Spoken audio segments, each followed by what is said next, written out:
Hello students, how are you? This is your trainer, SBR trainer Mustafa Mirchawala from Mirchawala's Hub of Accountancy. There is a very short current issue today I would like to discuss with you guys.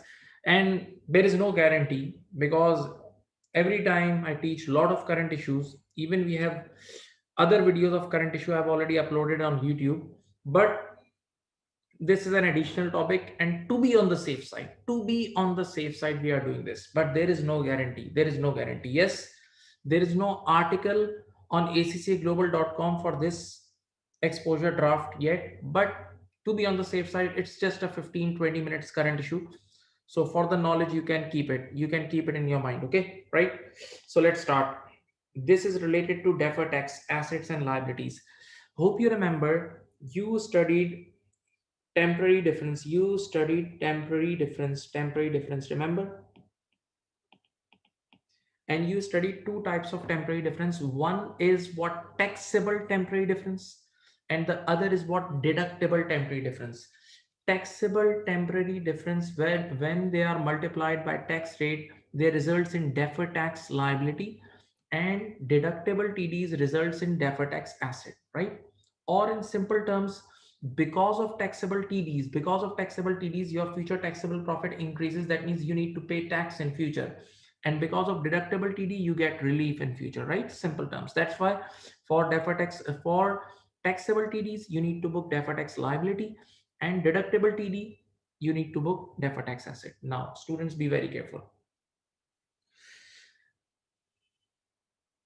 Years back, since years, tax department has given a recognition exemption. Tax department has given a recognition exemption. And what is that recognition exemption? Listen, as per recognition criteria under IS 12, a deferred tax liability is not recognized on initial recognition of asset or liability with no P&L consequence. Listen, this is known as recognition exemption. Since years they have given. What is this? For example, you have bought an asset for cash. So you made the entry asset debit, you made the entry debit asset and credit cash, right? So in this entry there is no P&L consequence. There is no P&L consequences, so no need to book any deferred tax. No need to book. Standard says you don't need to book any deferred tax because there is no P&L consequences, right? They gave you one more example. There is one more example, and that is related to IFRS 16 lessee books, finance lease lessee books. Listen, hope you remember the finance lease on the day one of finance lease in lessee books. You used to make this entry ROU debit, right of use debit, and lease obligation LO credit. Okay, so just think about this entry. In this entry, you are going to book asset on the one side and liability on the other side. And right now in this entry, there is no P&L consequence. So when there is no P&L consequence, you are eligible for recognition exemption. You don't need to book any deferred tax on this. You don't need to book any deferred tax on this according to prevailing IS 12, which is going on. The third example, hope you remember when you guys were doing basic accounting, you were kids in F7 level or previous accounting level. You used to study compulsory disposal cost, or we call it decommissioning liability. So for example, listen, in decommissioning liability, on the day one, you used to make this entry PPE debit and provision credit.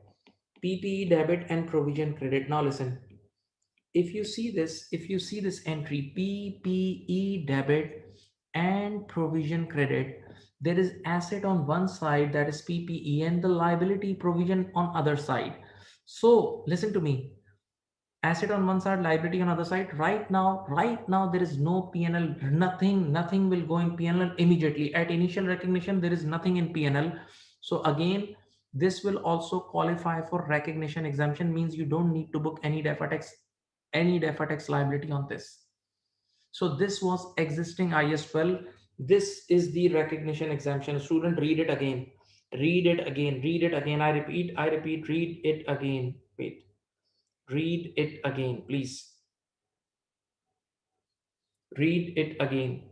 As per the recognition criteria under IS 12, a deferred tax liability is not recognized on initial recognition of asset or liability with no P&L consequence.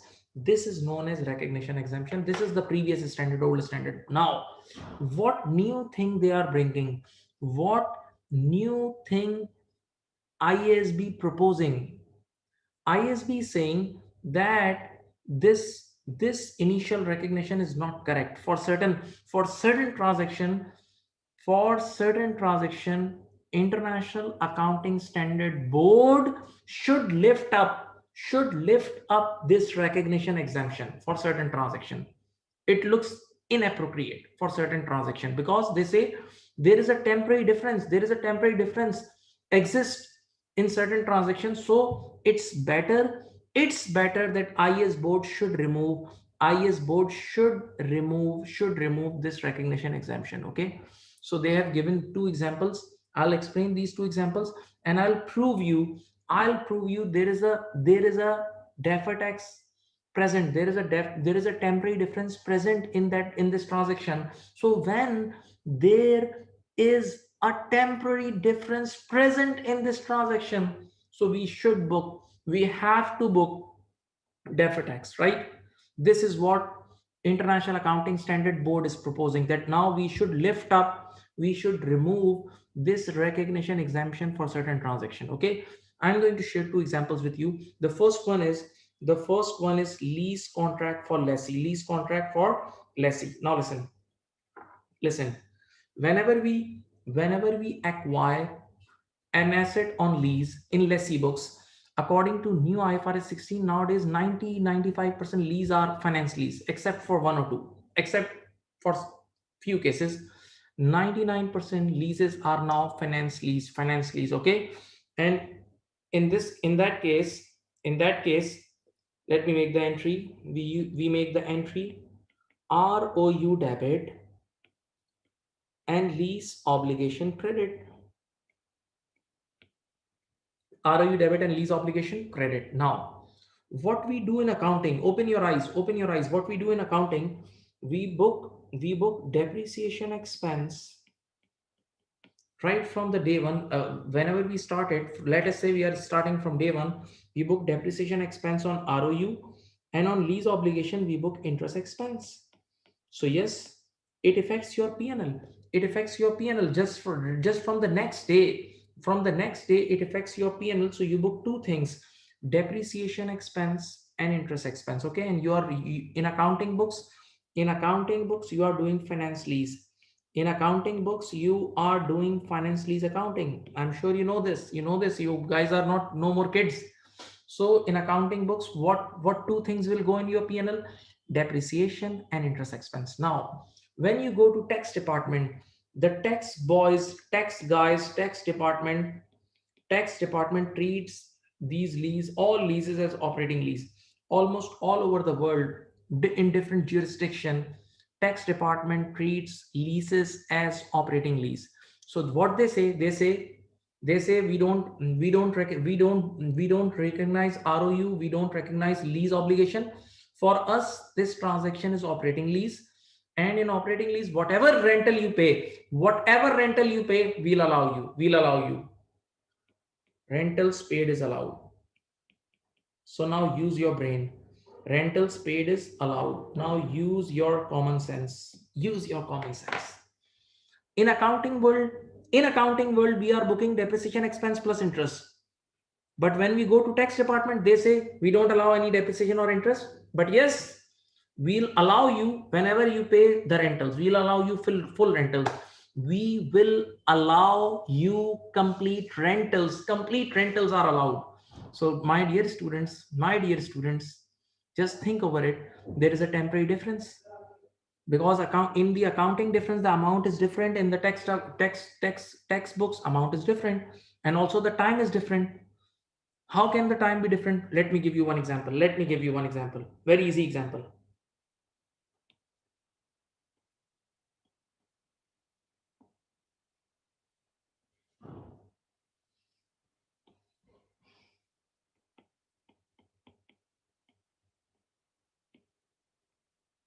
This is your accounting period, 1st January 21 to 31st December 21. Okay. And let us say you took an asset on lease on 1st April. You took an asset on lease on 1st April 21. Okay. And on the day one, you made the entry ROU debit and lease obligation credit. Okay. ROU debit and lease obligation credit. Now just use your brain. When you have taken asset on lease on 1st of April 21, so that means you have used this asset in 9 months. In the first 9 months of this account, in the April to December, you have used this asset for 9 months.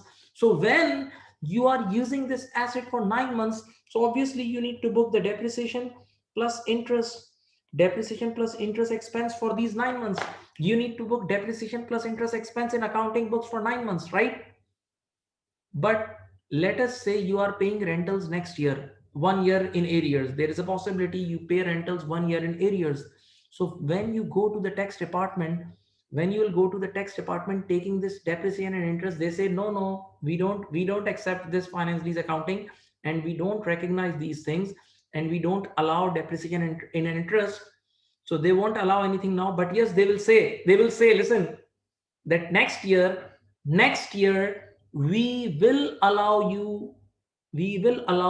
give you relief when you pay the rentals. So there is a timing difference. Just use your brain. In the accounting books we are booking expense now. In the accounting books we are going to book expense now, but the tax department will allow in future. So see, this is a timing difference. So when there is a timing difference, why don't you book deferred tax? This is what IASB proposing. This is what IASB proposing, that there is a timing difference from day one. So why you guys are not booking deferred tax on it? That's why they are proposing to lift up this recognition exemption. This is what this exposure draft is. You just need a basic knowledge. You just need the basic knowledge, the game of this. That's it.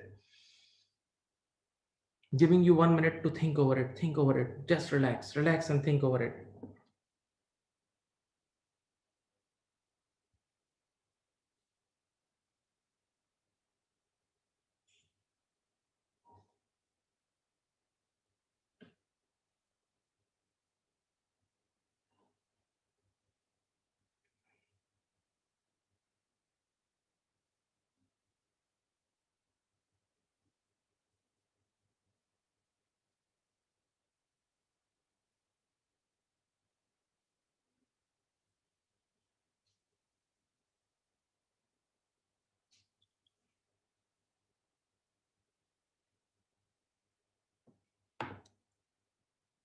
Now, giving you one more example. Please just concentrate. 5 minutes more. Please. Thank you for listening me. Decommission. First, read this as well. Giving you 30 seconds. Read this. Read this example as well. Read this example as well. Read this example. I have explained you in my own words, but you can read it.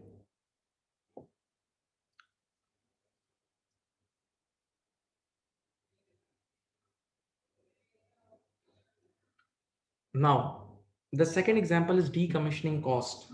Let me recall you this topic as well. Hope you remember this decommissioning cost or compulsory disposal cost is what?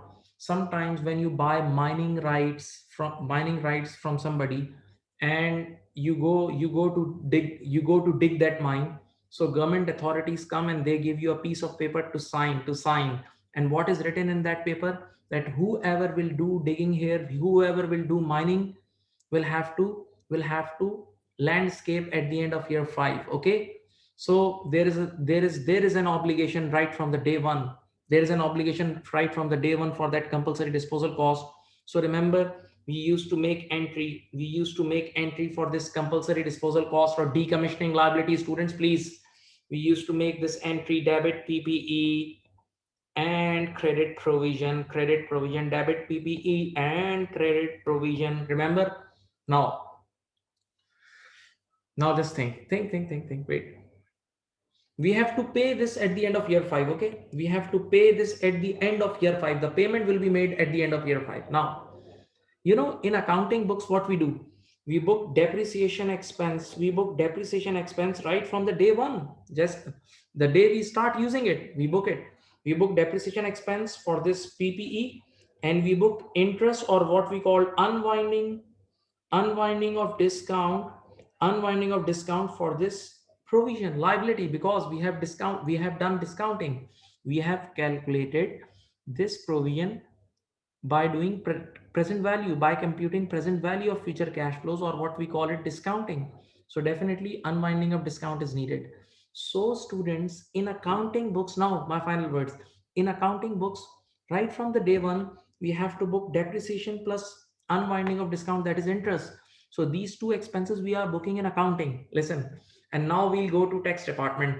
Now we will go to tax department and we'll say, sir, please allow this expense. Tax department will say, no, no, no, no, we won't allow anything now, but yes, we'll allow when you'll pay in future. We will allow you to gather everything together in future. So what does it mean? This means there is a timing difference. It means there is a timing difference, because we are booking in accounting books, we are booking expense now, but tax department is giving us relief in future, so there is a timing difference. So when there is a timing difference, why don't you book deferred tax? This is what standard board is proposing. Students. I hope you got the concept. See, this what board is proposing. Consequently, see, the board is proposing amendments to require a company to recognize deferred tax for temporary differences that arise on such transactions. The proposed amendment would do so by narrowing the scope of recognition exemption. That means they are going to lift up, or they are going to change some of these recognition exemptions, because they think they are not correct. They think these recognition exemptions are not always correct. Okay, so keep this in mind. Maybe it may come. Okay, so this was last moment help for you guys. And work hard, best of luck, and remember me in your prayers. Thank you. Hope you will have an excellent paper. Thank you.